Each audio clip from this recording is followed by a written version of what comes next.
podcast. Hey folks, thanks for tuning in today to BCH Facebook Live. Today, I'm going to be talking about a really great subject. The field of TAVR, which is transcatheter aortic valve replacement, has really evolved over the last 10 to 12 years. It seems like every couple of years, there's a new innovation and technology that drives the field forward some more. And in this day and age, when patients are coming for aortic valve surgery or aortic valve replacement, there is a push at this time from patients as well as obviously the community to basically say, what can we do for these patients in a less invasive manner, but yet provide them with durable or better than surgical results potentially with a TAVR procedure. And nowadays, what we're seeing is this evolution in technology, specifically in what we're going to talk about today. We're going to be talking about Medtronic's Evolut FX TAVR valve. This valve has just recently come to the marketplace in the last few months, and I will tell you, as someone who's utilized this product as well as former generations of the valve, it has really changed the game.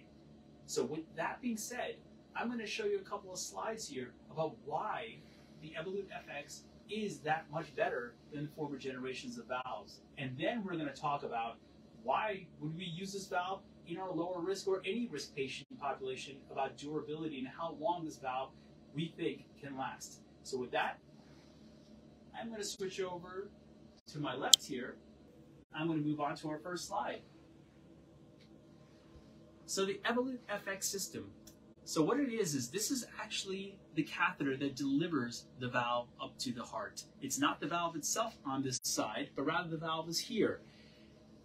Previously, the Evolut the Evolut valve did not actually have these markers that we are seeing here quite clearly, these black markers. What's so important for that? Well, it lines up what we call the aortic valve commissures, and it will make it easier for interventionalists or any type of cardiologist to really get into the coronary arteries, which are located right above the aortic valve leaflets. The tip of the Evolut FX has been redesigned, and I'm going to show you that with a real model here in a second, but I wanted to point that out. It's tapered, so it makes the transition into the artery much easier. We see now that there's increased flexibility of a redesigned capsule, which is also a brand new finding. And now a single spine shaft for greater shaft flexibility and improved deliverability. Why is that important? Because when we have patients who have a lot of calcium in their aorta, which is the biggest artery in the body, this gives us the ability to get around that and to place this valve securely across the aortic valve. And obviously, another major point is an optimized stability layer, which has more predictable deployment when we utilize the valve. So again, the tip. Why is it important? Well, this is what we used to use on the bottom. The tip is narrow, but look at the current tip that we have. This makes it much less traumatic to put this valve through a calcified artery, which really makes a big difference, and for safety purposes, actually makes things much easier for the interventionalist or surgeon who's putting this valve in the body. So in this slide, I want to show you the new FX, which is here in the green, versus what we were utilizing before in the Pro. And this is just showing you how flexible the catheter is. As you can see here, there's clearly a 360-degree motion of this catheter without actually having any bends or twists. Compare that to what we used to have. There's less mobility of this Evolut Pro Plus, which is still a fantastic valve. However, seeing the improvement has made it easier to deliver the new valve to the aortic valve. And in this slide, this is just showing you how the valve is deployed. So here is the FX, or the system, going across the aorta. The green spine gives us the ability to keep it stable. The left and the right are now showing you the differences when we deploy the valve, how stable it is with the FX system. And here it is during the live demonstration, or a demonstration of a live animation, of how when we deploy the FX, it doesn't move.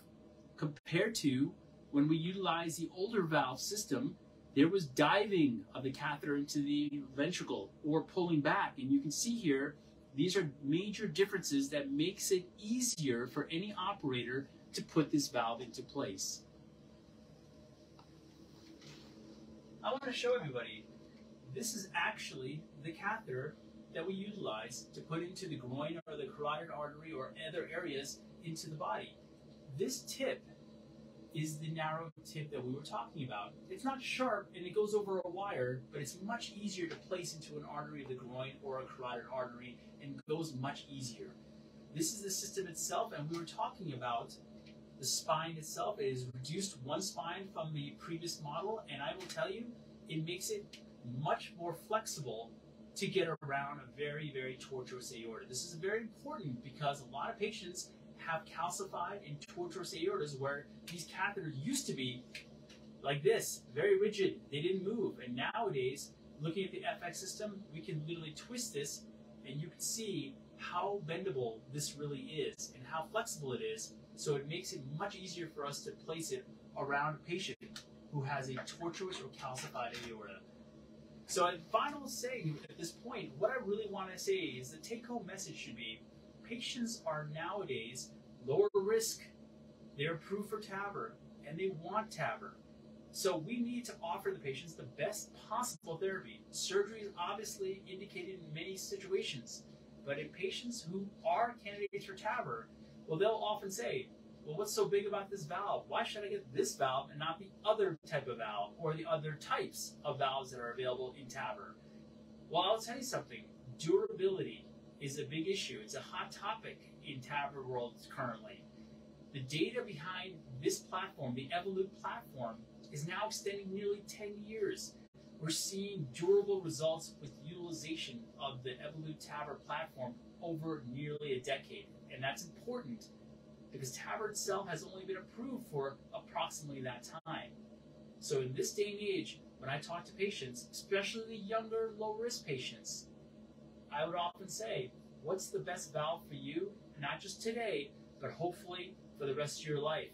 As long as we can say that there is some durability data with what we're utilizing, I feel confident that this is the best platform at this time, especially for the low risk and obviously the younger patients. With that being said, I'd just say thank you for tuning in. My name is Srini Iyengar, Director here at the Structural Heart Program at Boulder Community Health, and I'll see you next time.